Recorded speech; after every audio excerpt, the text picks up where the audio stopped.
ఇది రూల్.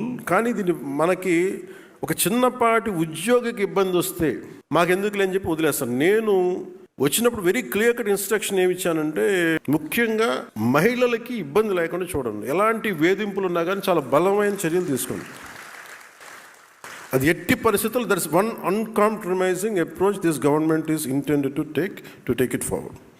రెండు, ఎవరి మీదైనా సరే ఎనీ పొలిటికల్ కావచ్చు, మిగతా వాళ్ళు కావచ్చు, వారి మీద దాడి జరిగితే మటుకు మీరు స్పేర్ చేసేది లేదని చాలా క్లియర్ కట్గా చెప్పాం.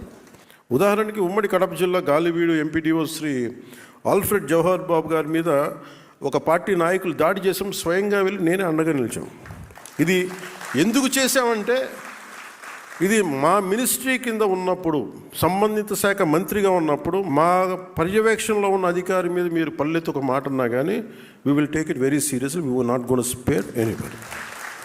అలాగే నిర్వహణలో ఉన్న ఉద్యోగులకు ఎలాంటి ఇబ్బందులు వచ్చినా తోడుగా ఉంటామని ఈ సందర్భంగా మరోమారు మీ అందరికీ మాటిస్తున్నాను. పంచాయతీరాజ్ వ్యవస్థలో ఉన్న ప్రతి ఉద్యోగి నాకు ఒక కుటుంబంలో పనిచేయాలి. అన్ని విభాగాలు ఒకటే, అది మనం అందరూ కలిసి ఒక వ్యవస్థగా పనిచేయాలి. అయితే ప్రజలకు సేవలు అందించే ప్రక్రియలో మీరు మీ వంతు, నేను ఒకటే కోరుకుంటూ నిష్పక్షపాతంగా పారదర్శకంగా వ్యవహరించమని మనస్ఫూర్తిగా కోరుకుంటా ఉన్నాం. సమస్యతో కార్యాలయానికి వచ్చేవారు పరిష్కార మార్గం దొరికింది అన్న ఆనందంతో బయటకు మీరు ఒక చిన్న ప్రమోషన్ వస్తే మీరు ఎంత ఆనందం చూపించారో, వచ్చే ఒక పౌరుడికి, సగటు మనిషికి మీరు ఆ ఆనందాన్ని తిరిగి పంచమని నేను కోరుకుంటాను. Pay back. అలాగే నేను being deputy chief minister or Panchayati Raj, దీని గురించి నేను అకౌంటబిలిటీ తీసుకుని, నేను తప్పు చేస్తే నాకు కూడా శిక్ష పడాలి.